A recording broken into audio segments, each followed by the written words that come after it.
nem poder carregar, entendeu? Então, é contigo mesmo. Deixa eu achar. Pequena, grande, de qualquer maneira, certo? Só é grande quando eu estou falando com ele sozinha, porque aí eu peço uma opção de coisa, né? A gente chora. Ué, eu botei para gravar, parou?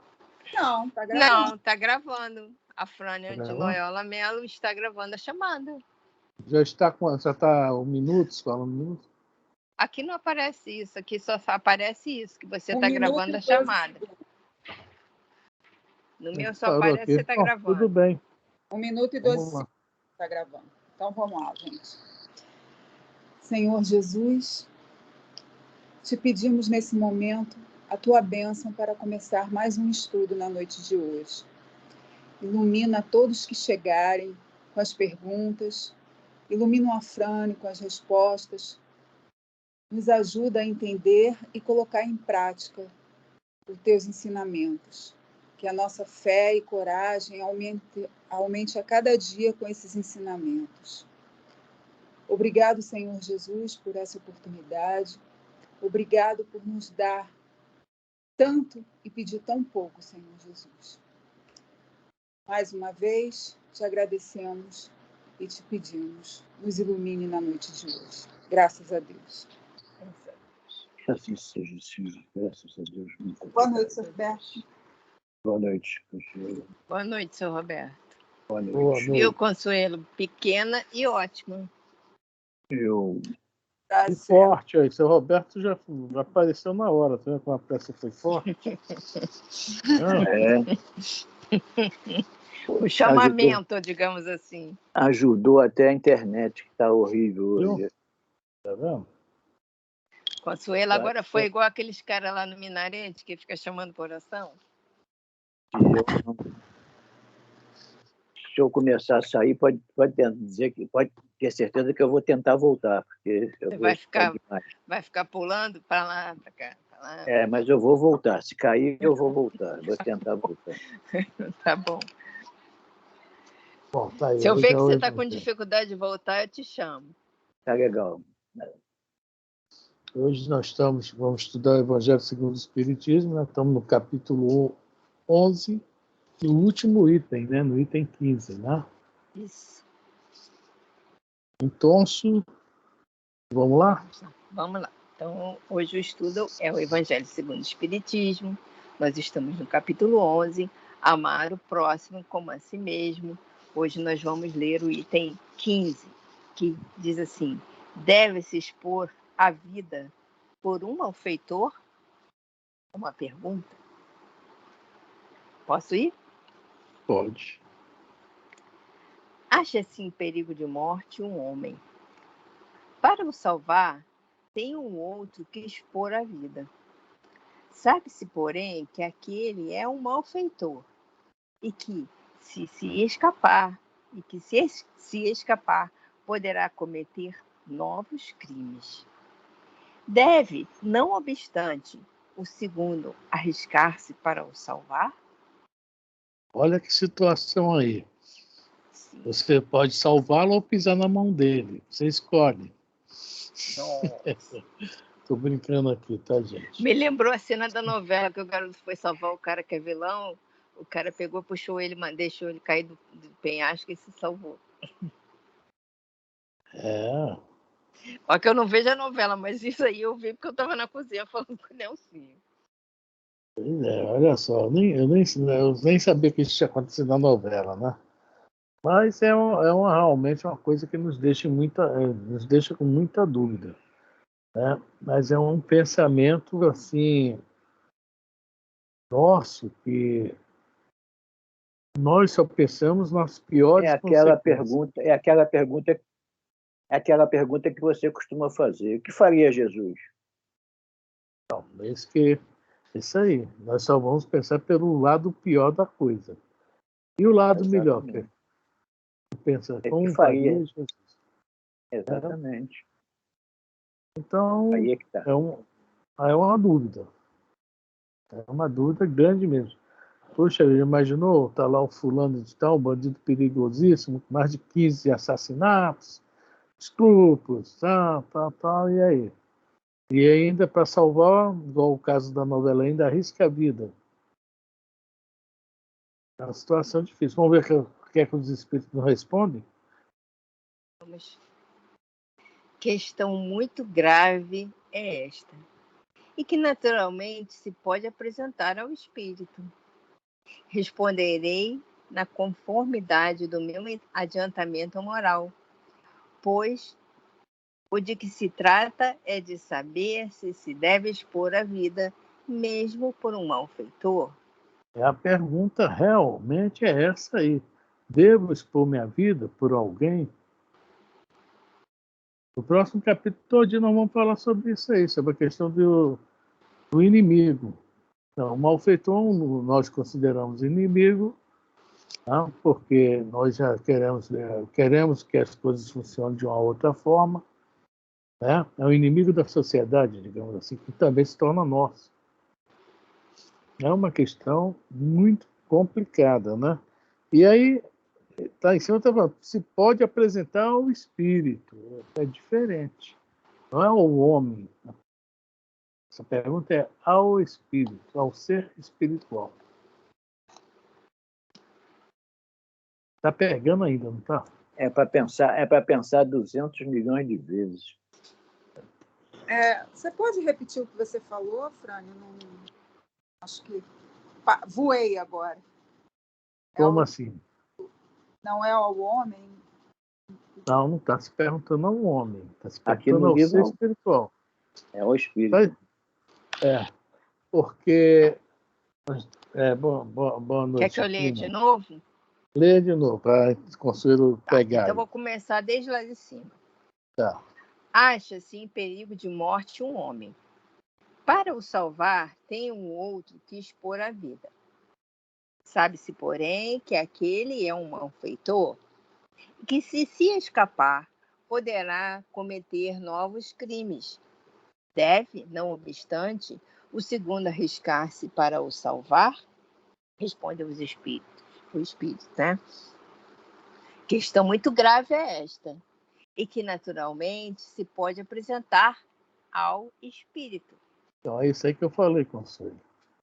Essa questão é grave. Se perguntar o homem do mundo, a gente já sabe que o homem do mundo vai pisar na mão do outro que está pendurado. Mas se perguntar ao ser espiritual, ao espírito, aquele que já... Assim,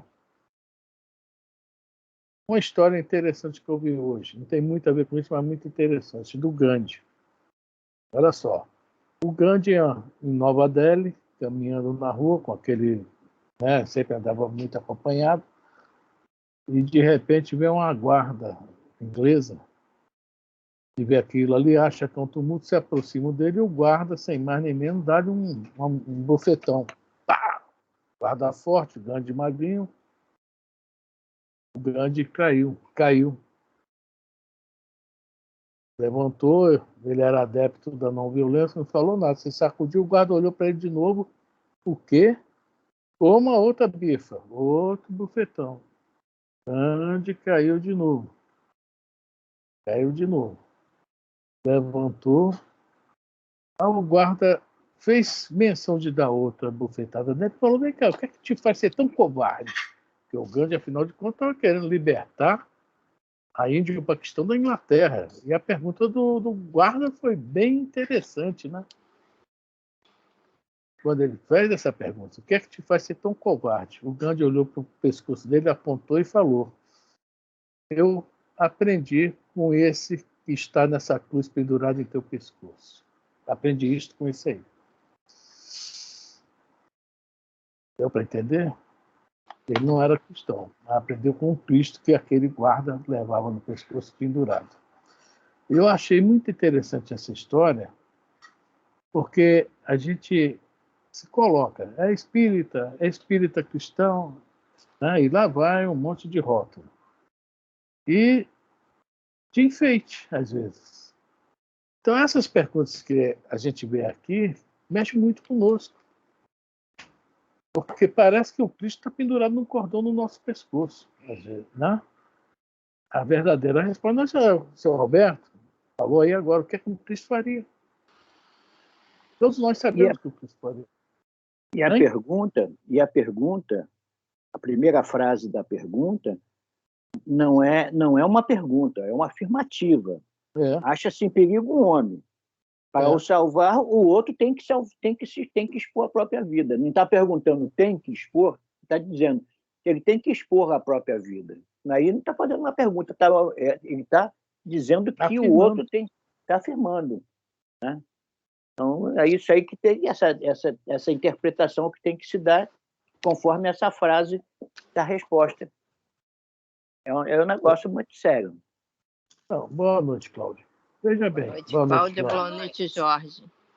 O que acontece? Nós temos muita dificuldade com esse tipo de pergunta, realmente. E aqui eu estou falando, deve ser de boca para fora também. Não vou... Então, aqui nós temos que falar o que é o correto. Politicamente correto. Perante o Evangelho. Então, é uma pergunta que a gente tem que pensar nessa hora também. Isso que está falando aqui, tem que se apresentar ao Espírito. Quem é o Espírito? Quem é o Espírito? No momento, é um ser reencarnado aqui, como eu, como qualquer um de nós, mas aquele é um malfeitor, porque está no caminho errado. E aí começa o nosso problema, conforme já falei, é o inimigo da sociedade. Então é nosso. Nós fazemos parte da sociedade. Mas e o Cristo? Então a gente vai colocando por isso se chama doutrina. O ato não é o fato, o ato de doutrinar é isso, é colocar as ideias, né, na cabeça para que a pessoa vai se doutrinando, ou seja, vai acompanhando isso. Mas veja bem, com raciocínio. A nossa doutrina é filosófica, exige raciocínio. Tudo que está escrito aqui nós temos que raciocinar. Vamos ter dificuldade, vamos, de fazer, não de compreender, de fazer, vamos. Mas o certo é o certo. Esse é o grande problema. Né? Então, vamos lá? Aí tem o Lamenais, né, que vai fazendo isso aqui. Outra coisa que é legal, responderei de acordo com o meu adiantamento moral. E ele não é num suprassumo. É um espírito bem mais adiantado que nós, super inteligente. Né? Alguém quer comentar algo? Isso pode ser um início de uma mudança também para o espírito assassino, cruel, né? É o que vai falar na resposta aqui, é isso, lá no final. Porque... Mesmo que ele mate essa pessoa, na consciência dele, isso pode causar alguma mudança, não na hora, né? Porque é instintivo dele, né? Já está nele. Mas no caminhar da carruagem, ele pode parar uma hora e pensar o que o outro fez por ele e o que ele fez de errado, né? É aquela frasezinha que tem na parábola do filho pródigo, dos dois filhos, né? E caindo em si, uma hora, né, um momento, todos nós caímos em nós mesmos, não é isso? Entramos para dentro e vamos ver o que é que o externo está mexendo aqui no interno, e começa esse trabalho de ver as coisas para mudança. E caindo em si, né? É o caso que você falou aí, Conselho. Isso aí, quem foi ajudado, independente do que tenha acontecido com o outro, se morreu, né, para salvar, etc., ou não morreu, deu tudo certo, né? Uma hora ele vai pensar nisso. Por que será que aquele cara se esforçou para fazer isso? Não o conheço, nunca o vi. Não tinha nada a ganhar ele. Aí começa a botar, né, essas ideias, né, na mente e começa a raciocinar em cima disso. Aí começa uma mudança realmente. A partir do momento que a pessoa começa tem um nome que dá, Introspecção. Né? Começa digamos, a ruminar, né? Que nem o boi, né? O boi vai lá, deita debaixo da árvore para ruminar, ou seja, para, durante um processo demorado, digerir o alimento. no nosso caso, ou no caso desse espírito malfeitor, para digerir as ideias. Começa por aí. Como nós falamos libertação, de novo, vamos falar, né?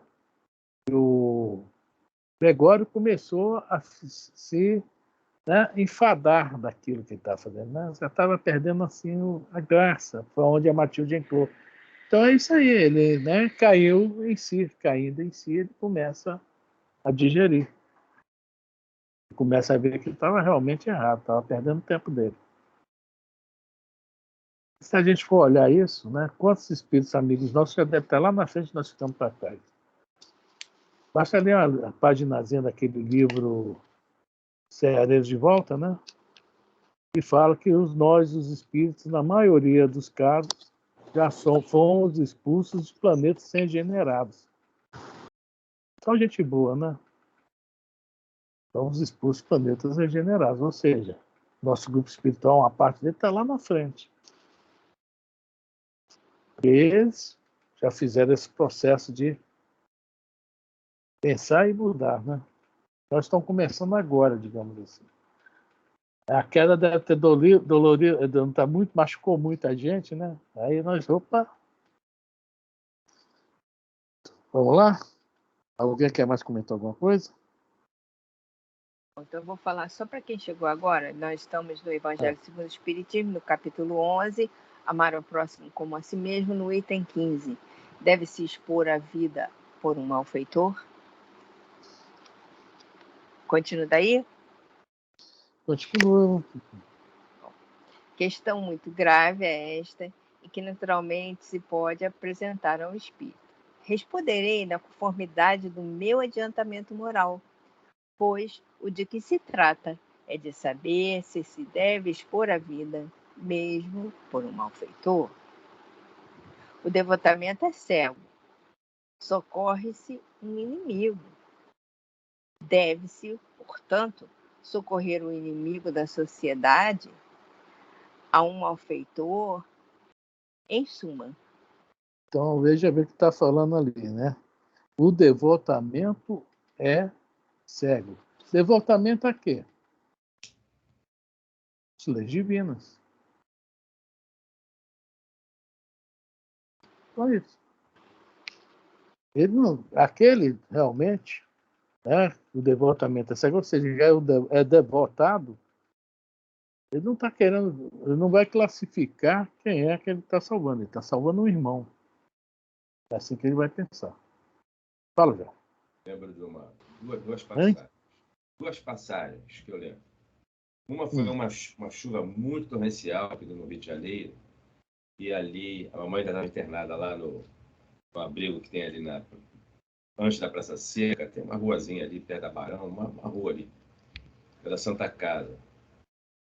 Olha, ali foi um transtorno. Normalmente tem sempre umas festas. Você passa por ali, você olha aquele morro à esquerda, quando entra para o campinho, né? Você passa ali de frente ao BRT, você olha para o lado esquerdo, que ele é um perigo, para mim. Tá? Nos desmoronamentos, quem é que ajudou a várias pessoas a serem resgatadas? E muitas pessoas descem a lenha, o pessoal do narcotráfico.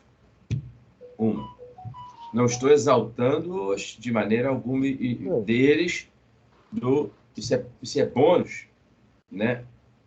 Porque, olha, o espírito, ele pode pintar o 7, mas numa hora de uma desgraça real, ninguém olha para quem.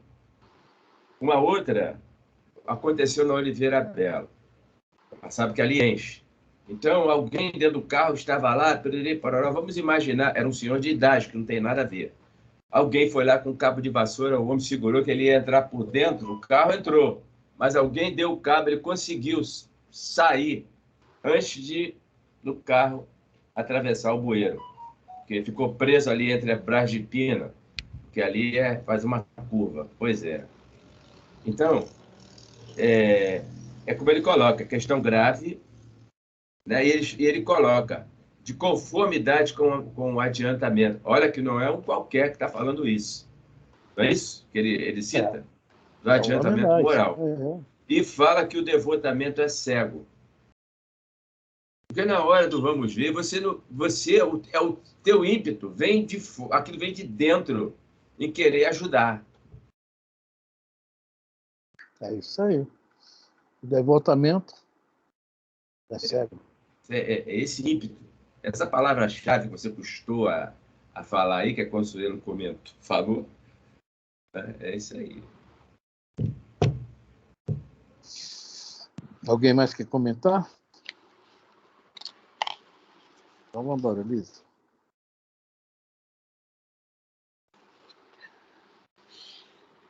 Julgais que será somente a morte que, em tal caso, se corre a arrancar o desgraçado? É talvez a toda a sua vida passada.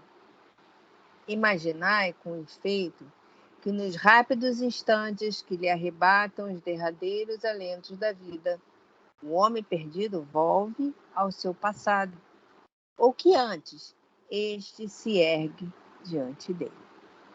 Aquele lance que a gente estuda, tentando lhe voltei, ele não está desencarnando, mas no medo da morte, ou no temor da morte, ele pode ter aquele funil famoso que a gente tem quando está desencarnando, passar a mente dele.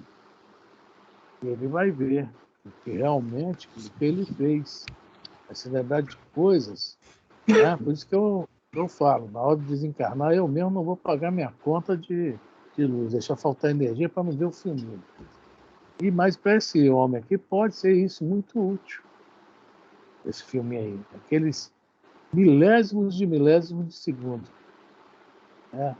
Ele vai ver a vida dele toda, o que ele fez a vida toda. É o caindo em si que nós comentamos lá no início. Dali vai ter o caindo em si. Ele vai ver que a vida toda dele foi só... Né?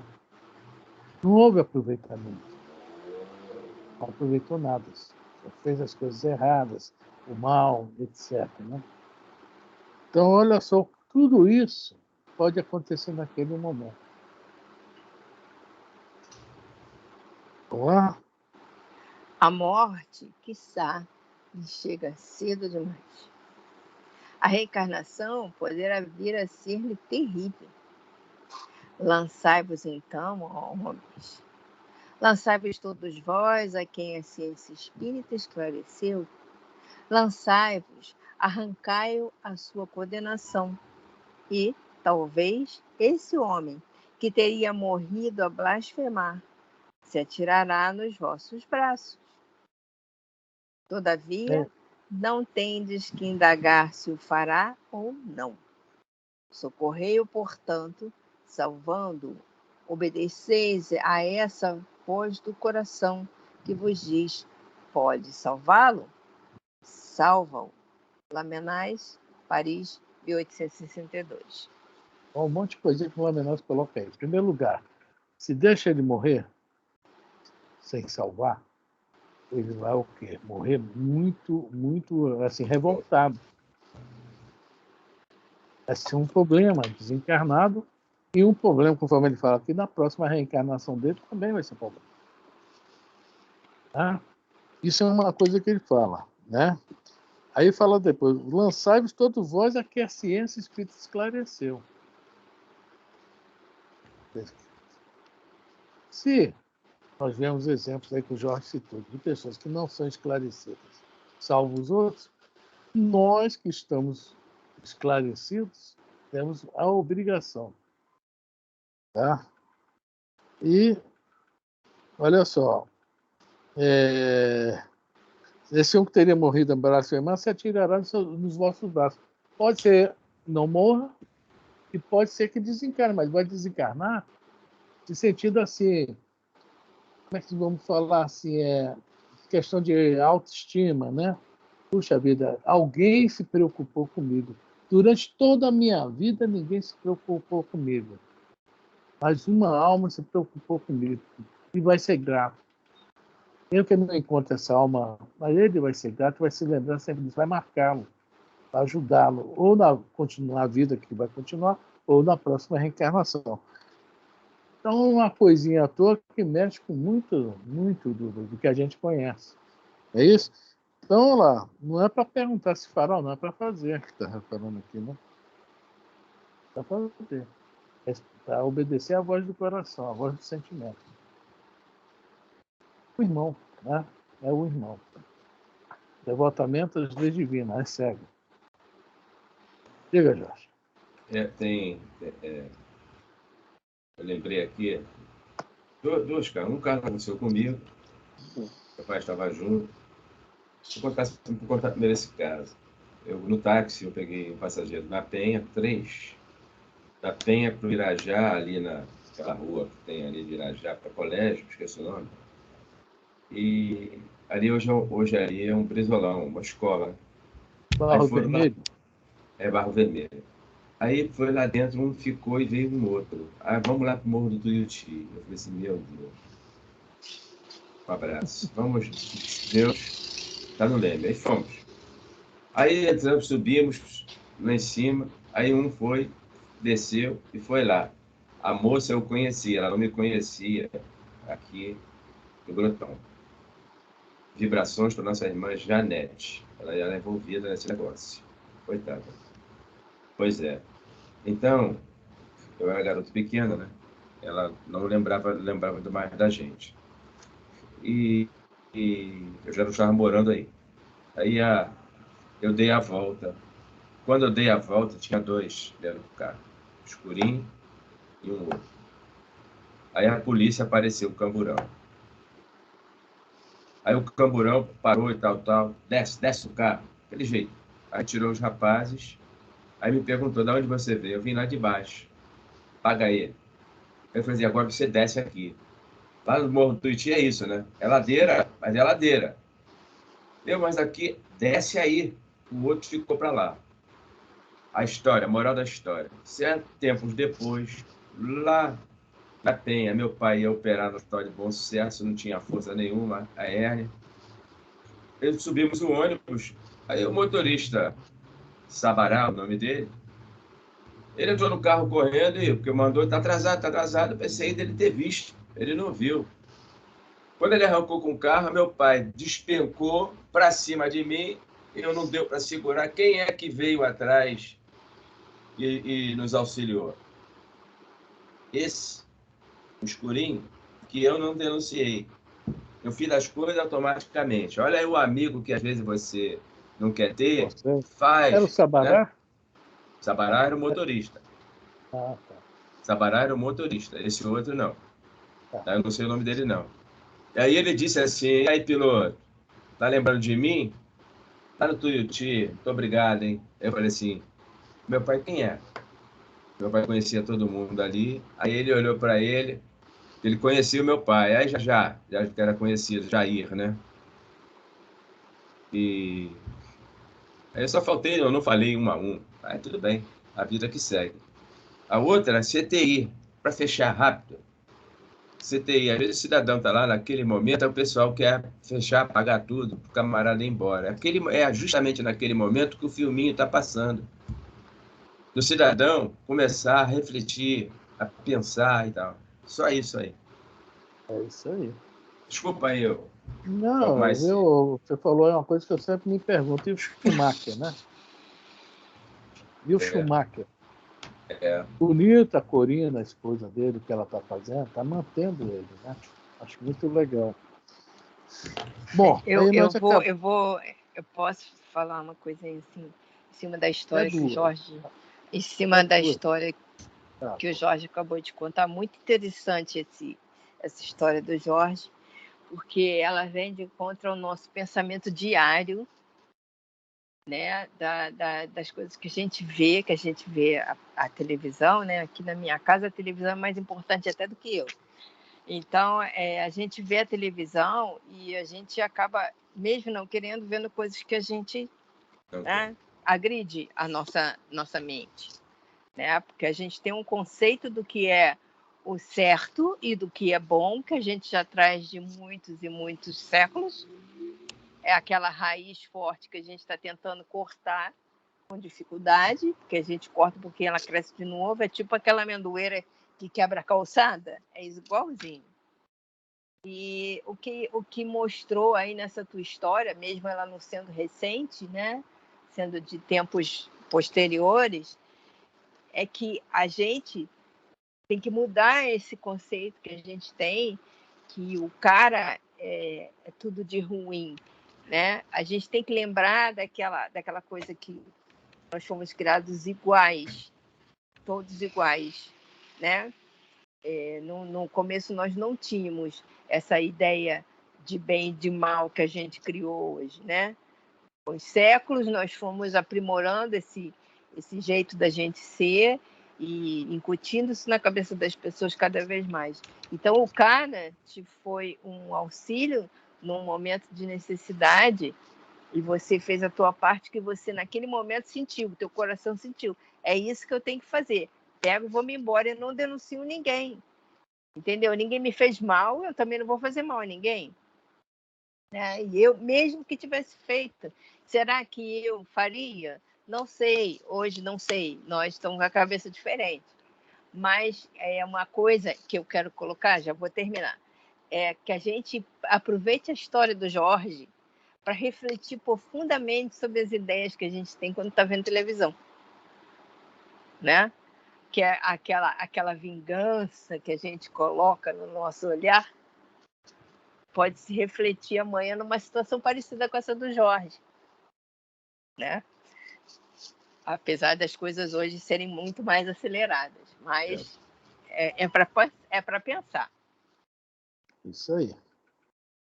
Realmente, às vezes, né, a gente tem que agir ser sensato, né?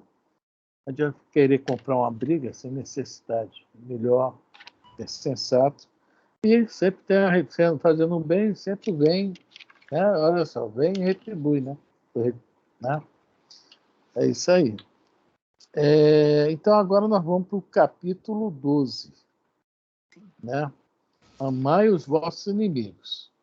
No capítulo passado, que nós acabamos de falar agora, capítulo passado, e olha só, aliás, fechamos o 11, alguém quer comentar alguma coisa mais do 11? Estou falando capítulo passado, mas tem que fechar ele, né? Mas eu acho que essa aqui é a continuação do 11, porque a última leitura que a gente fez do 11 é exatamente isso, amar os inimigos, porque nós consideramos esses malfeitores ou as pessoas que não estão andando na mesma linha que a gente, inimigos. Mas vamos lá. O 11 é amar o próximo. No geral, o próximo não é sempre o inimigo. Agora não. Jesus aí apertou um pouquinho a gente. Amar os inimigos. Né? É um pouquinho mais forte, realmente. Apesar que, no caso aqui do malfeitor, é um inimigo da sociedade, mas aqui agora nós vamos falar de relacionamento direto. Um pouquinho mais forte. Por exemplo, dentro de uma família reencarna, às vezes, pessoas que realmente... Não é verdade? Sim. O Divaldo conta uma história que ele tinha uma menina que ajudava ele muito na Mansão do Caminho, e ela não gostava do pai, essa menina. Não gostava do pai de jeito nenhum. Havia um negócio, o Divaldo tentava, né? De qualquer forma. Mas o Divaldo disse que ficava admirado com o que acontecia. Certa feita, o Divaldo disse que chamou ela no portão. Ela veio, o Divaldo, não, só quero falar uma coisa rápida contigo. Aí ela parou assim, olhou para o Divaldo, só um instantinho. Sinto que ele está chegando. Olha, a proximidade do pai, a uma certa distância, ela já sentia as vibrações do pai. E disse que o pai era gente boa e ela também. Mas ali a gente está vendo que é um caso, né? São casos que acontecem na nossa vida também, né? Essa antipatia, às vezes de um lado só, às vezes mútua. E é um relacionamento direto mesmo. Os inimigos são dois, são esses externos e são os internos também. Tá? Jesus se preocupou com os dois, mas muito, muito com os externos. E o que é legal nessa história aí é que, se a gente procurar Jesus seguir a linha dos judeus, né? A palavra inimigo, essa questão de odiar o inimigo, que ele vai falar aqui, né? Não existia isso. Mas vamos ler primeiro, depois a gente volta a isso aí. Vamos ler o pedacinho do item 1, né? Até o final do item 1. Vamos lá. Então, vamos lá. Capítulo 12 do Evangelho segundo o Espiritismo. Amai os vossos inimigos. Nesse capítulo, nós vamos falar de retribuir o mal com o bem, os inimigos desencarnados. Se alguém vos bater na face direita, apresentar-lhe também a outra. Teremos as instruções dos espíritos sobre a vingança, sobre o ódio e o duelo, que é a parte que eu gosto mais desse capítulo. Engraçado que hoje eu postei um negocinho no grupo, né? Falando assim, ontem, o cara, assim, pensativo e um espírito para ele, não vai no centro hoje não, rapaz. Você tem muita coisa para fazer, o que é que você vai fazer lá? Tem coisas mais importantes. Aí tá assim, hoje, rapaz, não assiste a live do centro, não. Você tem outras coisas melhor para ver na internet. Olha aí, os inimigos desencarnados. Eu achei tão interessante isso quando eu vi, né? É isso aí. Retribuir o mal com o bem. Item 1. Aprendeste... Eu quero falar uma coisa só logo no início. Na tradução do Haroldo, que eu acho mais correta, que essa tradução que Kardec usou aqui, não estou falando que ela está errada. Cada tradutor colocou o que entendeu, não é isso? Esse tradutor, não sei o que, Saci, lá da época de Kardec, colocou a palavra aprendestes. O Haroldo agora coloca no evangelho dele ouvistes, que é mais interessante. Tá? Então vamos ler isso aí, só mudar a palavra. Ouviste o que foi dito.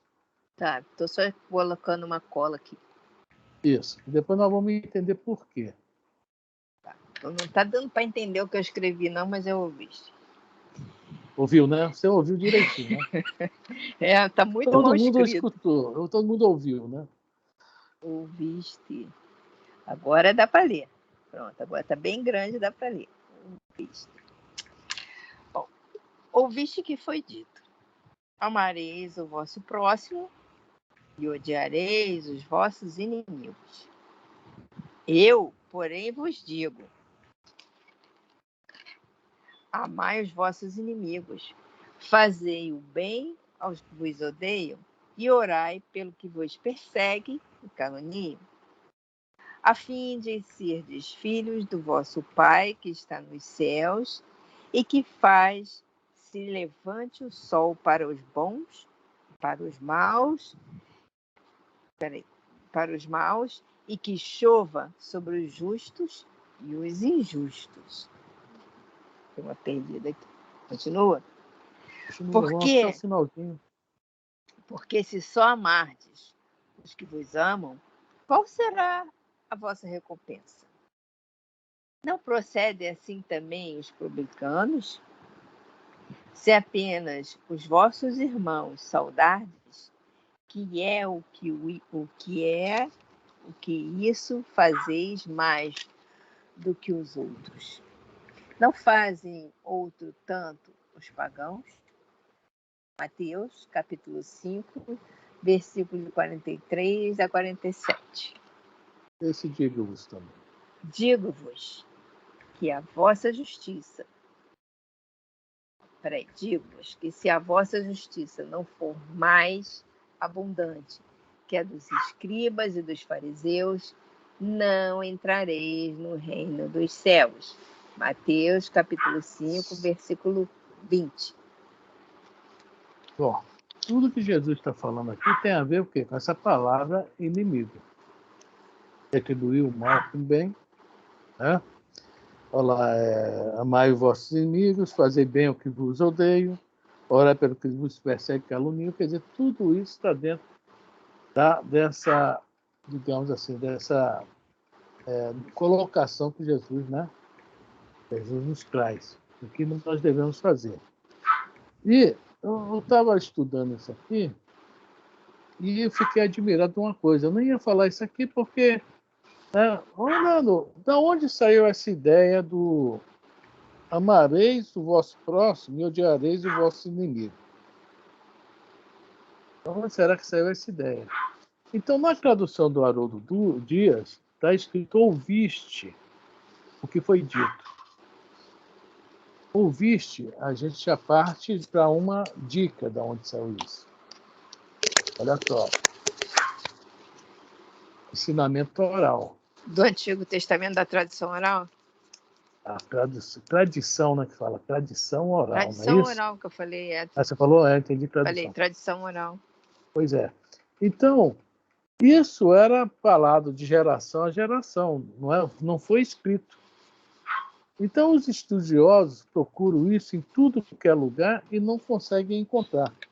A única coisa que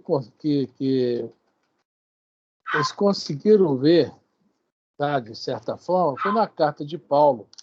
Eu vou ler rapidinho aqui. A segunda epístola aos Tessalonicenses, quando Paulo fala assim mesmo, no capítulo 3, versículo 13. Quanto a vós, irmãos, não vos canseis de fazer o bem. Se alguém deve desobedecer ao que dizemos nesta carta, notai-o, e não tenhais nenhuma comunicação com ele, para que fique envergonhado. Ou seja, isola ele um pouquinho, né? Em vez de chamar para certos trabalhos, deixa ele de molho um pouquinho, até ele se tocar que está vacilando, aí a pessoa chama de novo, é o conselho de Paulo, né? Não considereis, todavia, como inimigo, porque não está, né, fazendo aquilo que eu quero, tá, né, com ideias totalmente opostas, porque vem um milindre, né?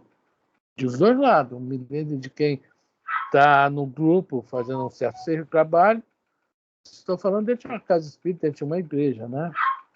E o milindre também daquele que está se sentindo um pouco isolado porque andou vacilando, né? Aí o Paulo termina falando o seguinte, mas não considereis, todavia, como inimigo, mas procurai corrigi-lo como irmão, tá? Então o Paulo pede ter muito cuidado com isso. Então a gente vai para o exagero. Nós, infelizmente, temos esse problema, o milindre, tanto de um lado como de outro, tanto David como do algoz, a milindre. Aí eu vou sair dessa casa espírita, que não sei o quê, que não estou me tratando bem, e assim vai por diante, né? E, bom, isso é um lugar onde se achou. Mas agora vamos que interessa. A Bíblia que eu estou lendo aqui é a Bíblia de Jerusalém, tá? Bíblia de Jerusalém. É uma tradução bem ecumênica. Existem várias traduções ecumênicas. Essa é uma.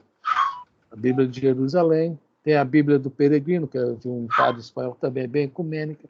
Tem a TEB, que é tradução ecumênica da Bíblia, que é um grupo de pastores, padres judeus. Quer dizer, é um negócio bem ecumênico mesmo. E eles também não acharam nada escrito a respeito disso, de odiar os vossos inimigos. Não acharam. Somente em 1947 que eles tiveram uma dica. Uma dica. E essa dica que eu achei interessante. Porque em 1947 acharam, tá, vários evangelhos num lugar chamado Curã, lá no Egito, nas colinas do Curã. Acharam um pastor lá, achou vários negócio de barro, carregava água, né? De barro. Acho que tem um nome, meu Deus, todo mundo fala, né? Não é tonel, não, uma coisinha de barro. Vasilhame de barro, digamos assim. E dentro desses vasilhames existia... Será moringa?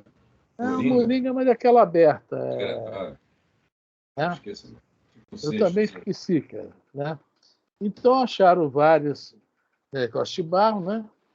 Tonel, não é isso? Não é vaso, tonel. É vaso. Vaso. São vasos de barro, isso. O pessoal carregava água, né? Isso. Então, o que acontece? Dentro desses vasos de barro existiam, descobriram um monte de evangelhos, além dos que nós conhecemos.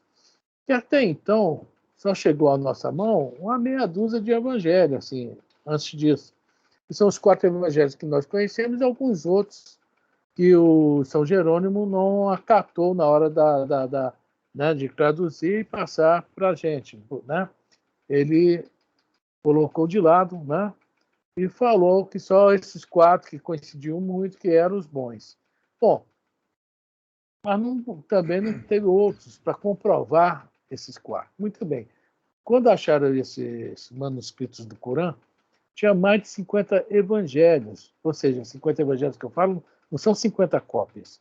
50, assim, Evangelho de Maria de Magdala, Evangelho de Tomé, não sei o quê, Paulo não sei das quantas, o Caçador não sei o quê, são 50 pessoas que escreveram o Evangelho. Os apócrifos, viu? Evangelho apócrifo. Os apócrifos, isso. E dentro desses evangelhos apócrifos, eles encontraram algo a respeito do ódio aos inimigos. Eu vou ler aqui o que está aqui. Aqui, essa Bíblia é cheia de explicações, de pé de página, explicando algum versículo. Está justamente falando sobre esse versículo, odiai os vossos inimigos, tá? Que está em Mateus 40 e pouco, 44, eu acho. Bom, o que está escrito aqui? A segunda parte do mandamento não se encontra tal qual na lei, nem se poderia encontrar, ou seja, ninguém encontrou. Essa expressão, exigida por uma língua pobre, que é o aramaico, que equivaleria ao seguinte: tu não tem a obrigação de amar o teu inimigo. Que seria o que tem no capítulo 23 do Evangelho segundo o Espiritismo, que fala que odiar era amar menos. Um conceito que traz do aramaico. Só que eles continuam. Comparar, em Eclesiástico também encontra alguma coisa. Agora, nos escritos de Corã, encontra-se, entretanto, aversão tal aos pecadores que não está longe do ódio. É nisso que Jesus está pensando. Poderia estar pensando. Ou seja, e justamente quem tem essa aversão a pecadores que chega ao ódio são os essênios. Falam tanto dos essênios, mas os essênios eram que nem nós, tá? Eles queriam praticar as leis, mas o fanatismo deles também nos levava a odiar os pecadores, porque não andavam certinho como eles.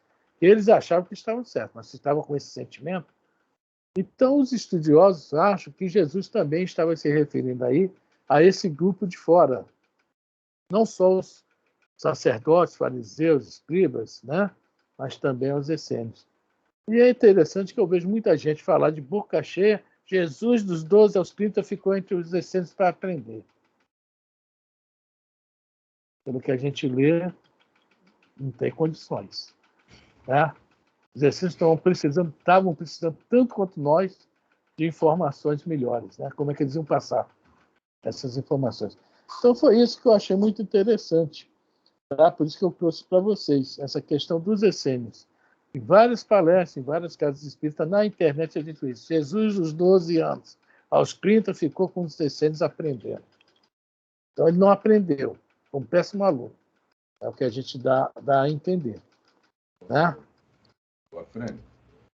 Cabe até uma colocação. Eu estava, antes de vir para cá, estava enviando trabalho para o José o Carpinteiro, e aí eu me deparei com no YouTube, tem um nome lá do trabalho do rapaz. Aí ele comentou que são 12 rabinos ortodoxos. Dos 12 rabinos ortodoxos, o Cohen, eles já está admitindo e levando, eles querem resgatar o Yeshua Emmanuel, que é o nome que eles dão, que é o que nós conhecemos com o nome de cá, como Jesus de Nazaré. Eles querem retratar o equívoco que o Caifás cometeu naquela época. Então está já rolando. Tem 17, antes de começar, eram 17, 18 e 55, por aí. Saiu na rede social isso. Você que é um estudioso aí da língua hebraica, algum conhecimento, talvez venha favorecer e você depois passar para a gente. Esqueci o nome do rapaz lá. Ele fala também sobre negócio de política aí, mas não é isso que vem ao caso. Esqueci o nome. O nome do... Cohen é sacerdote, né? É sacerdote. Veja bem, existe um grupo muito grande hoje de judeus que se autodenominam messiânicos. Não são ortodoxos. São os messiânicos. Mas é aquele mais radical. É aquele judeu mais radical que estão mudando o conceito. Então, os messiânicos estão arrastando outros. Mas os ortodoxos ainda tem alguns muito... Tem um judeu em São Paulo, Gilberto Venturas, é um rabino. Eu gosto muito dele. Você assistir uma palestra dele, é maravilhosa. Mas ele ainda é totalmente ortodoxo. Mas as tiragens dele não são ortodoxas. Isso que eu acho interessante. As tiragens dele são bem espiritualistas. Não tem nada a ver com, né, com ortodoxia. Então, são os judeus messiânicos. Eles realmente acreditam em Jesus como o Messias, né? E veem Jesus cumpriu todas aquelas... que eles têm um número, eles contam, né? Tem 60 e poucos detalhes no Antigo Testamento que o Messias deveria cumprir. E realmente Jesus cumpre todas aquelas observações que tem no Antigo Testamento. É uma turma grande, meu Jorge, tratada aí como messiânicos, judeus messiânicos. É muito legal mesmo. Né? Se eu consigo localizar aqui. Alguém mais quer comentar? Eu vou desligar aqui. Eu vou desligar meu fone aqui.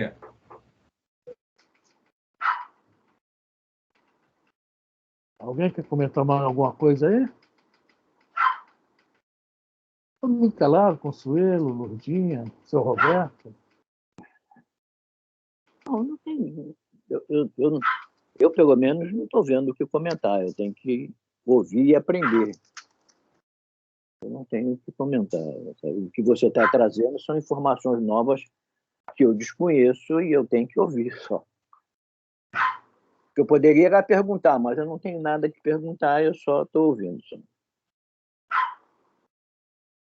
Cláudia, caladona aí, Cláudia. Eu também estou, a mesma coisa do seu Roberto, estou ouvindo, porque para mim também é algo novo. Então, estou só ouvindo. Ó, gente, para mim também foi algo novo, tá? Eu estava estudando, vi isso, e achei interessante, é coerente. Não tem nada ilógico nisso, né? É bem coerente.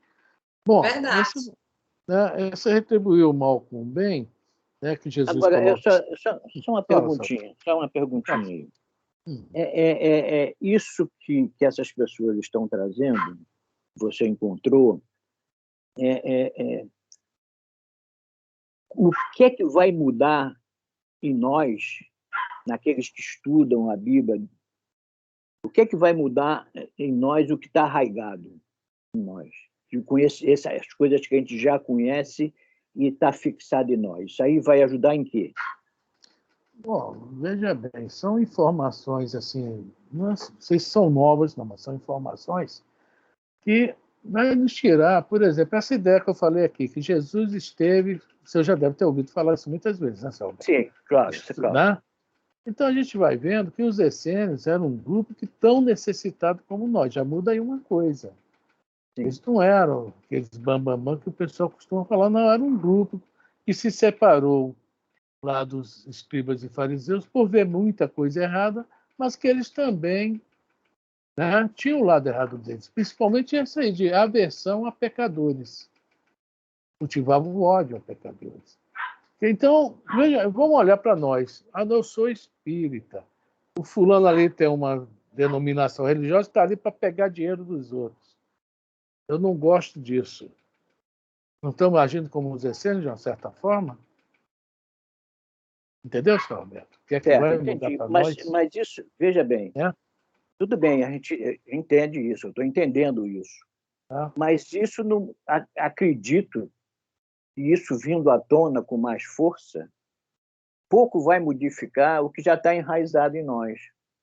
Aí sim, vai entrar aquele jogo, Será que é isso ou será que eu fico com o que eu estou? Entendeu? Entendi.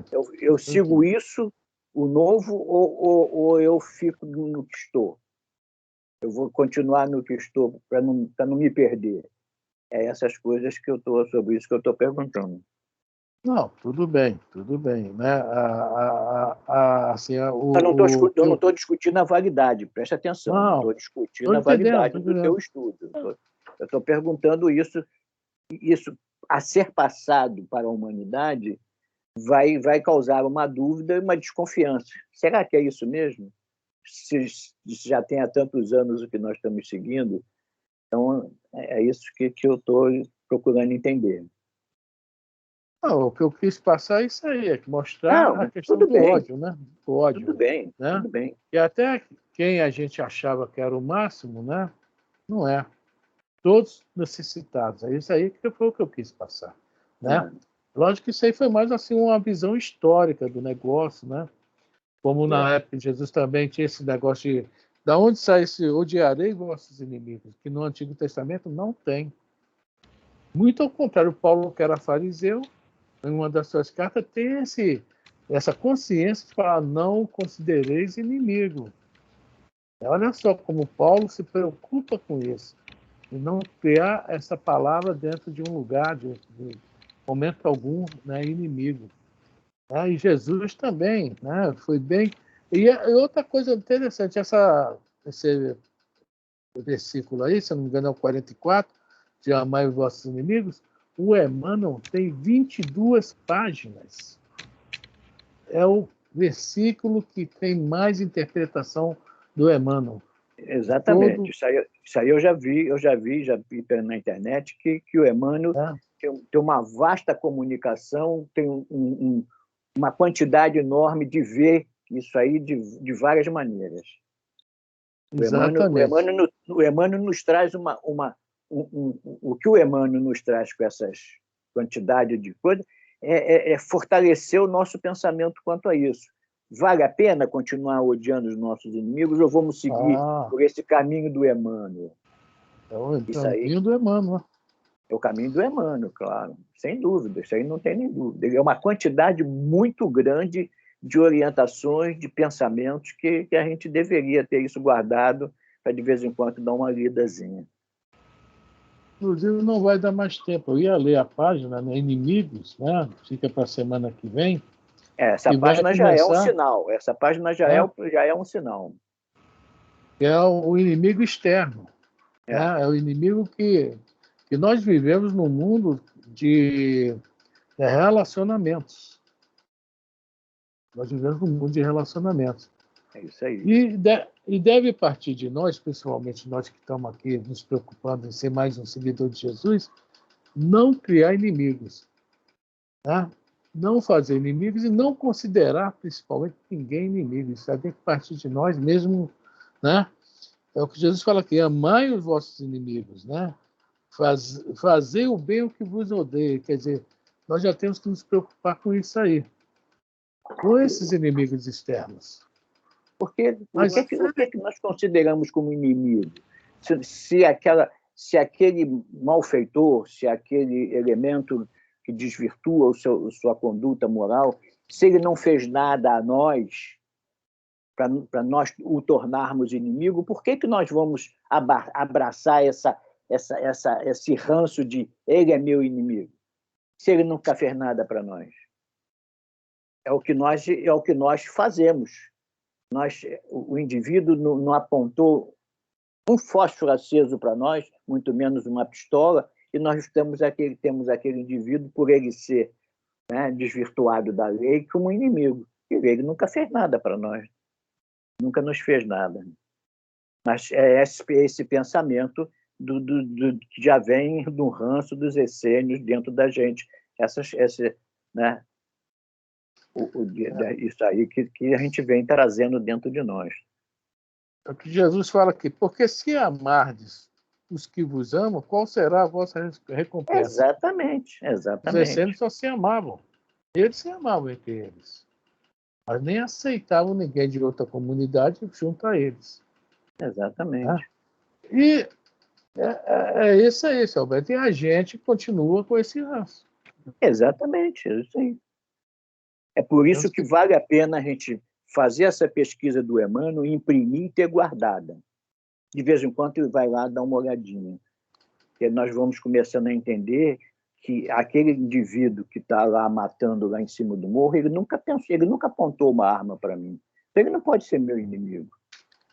Nós temos que olhar como uma pessoa que precisa do nosso pensamento positivo, e não como inimigo. É essa maneira que eu penso. Eu penso dessa maneira, que o camarada nunca me fez nada. Nunca me fez nada. E então eu não posso considerá-lo como inimigo. Mas o ranço que eu trago dentro de mim, passado pelos meus pais, que foram passados para os meus pais, é que ele é um inimigo meu. É um ranço que eu trago chato dentro de mim. Aí vem a mídia, vem tudo, né? Exatamente. A sociedade pensa assim, né? Então, Exatamente. é isso aí. Nós temos que justamente abandonar isso, né? É o amar os vossos inimigos, né? O Emmanuel vai falar ali na página, né? Sinal que nós vamos bater palma para ele e sair abraçado com ele, não. Não estou dizendo um trabalho, que tem que ser dessa maneira. Né? Mas isso que eu vou... O Emmanuel vai falar isso para a gente na página. Porque nos modificar, como nós vemos isso. Né? Se nós estamos vivendo, se nós vivemos dentro de uma bolha, onde pensamento e vibrações nossas dá a volta dentro dessa bolha e vai lá para o japonês, para o chinês lá embaixo, nós temos que viver sempre, constantemente, nós temos que aprender isso, viver constantemente, sempre com bons pensamentos. Apareceu na televisão o cara que estuprou uma menina. Converge para cima desse homem todos os pensamentos negativos. Ele vai continuar fazendo. Mas se todos nós pensássemos que aquilo é uma doença, que tem salvação, que aquilo pode acabar, isso vai rolando dentro dessa bolha que nós vivemos e vai chegando às pessoas que precisam receber aquilo. É isso aí que eu penso. É difícil? É difícil. Eu estou tentando pensar e colocar isso dentro de mim. Estou com dificuldade, mas estou tentando. Nós estamos aqui para isso, né, Selva? Exatamente. Com muita dificuldade mesmo, né? Com muita dificuldade. Bom, olha só, Frank, só te... Não sei, quando acabar a palestra agora, você, se tiver um tempinho, você pega o livro Boa Nova, A Lição a Nicodemos, porque eu li esse texto no Evangelho no Lar ontem. Eu acho que Jesus fala da lei de Talião, fala sobre o assassino que a gente quer assassinar, então vai ter mais um assassino no mundo. Eu acho que fala mais ou menos sobre o que você está falando agora. Boa Nova, A Lição a Nicodemos. É muito interessante, como eu acho que cabe bastante no que você está falando agora. Ele fala sobre isso. Ele fala sobre... É muito interessante, eu acho que cabe bastante, principalmente nas duas últimas páginas, ele fala bastante sobre isso, que ele está falando com o Tiago, né? Porque Nicodemos pergunta, aí ele fala sobre o nascer de novo e tudo, aí a partir da reencarnação, ele explicando a reencarnação, Tiago pega, desenrola mais isso e ele chega à lei de Talião. Aí ele fala que a gente não pode viver sobre a lei de Talião, senão a gente não sai de onde a gente está, né? É um círculo vicioso, né? É por aí mesmo. É isso aí. Lei de Talião. É mais ou menos isso aí mesmo. Né? Olho por olho, dente por dente. É isso aí. Então, o que nós estamos fazendo aqui é justamente nos doutrinando, tá? Nos doutrinando. Ver que o nosso estudo aqui, e não só o nosso estudo dos livros, são bem filosóficos. A gente pega um livro desse Pão Nosso, que está dissertando versículos, mas é bem filosófico o negócio. Ele não é totalmente ligado somente à religião. Ele vai interpretar aquilo que a religião nos traz, que é a religião no sentido de ligação a Deus. Tá? E isso aí essas ideias vão entrando, a gente vai raciocinando em cima disso para a nossa modificação. Ninguém vai virar santo de um dia para o outro. Nós vamos ter que ter esses elementos, né? Digerir, ruminar, né? Os 4 estômagos do boi, né? Para no futuro usar. É isso aí. Vou ler essa página. Pode deixar, viu? Daqui a pouco eu leio. Haja capim. E nós estamos precisando de muito capim mesmo. Gente, já deu a hora. Alguém mais quer falar alguma coisa? Vou até parar agora.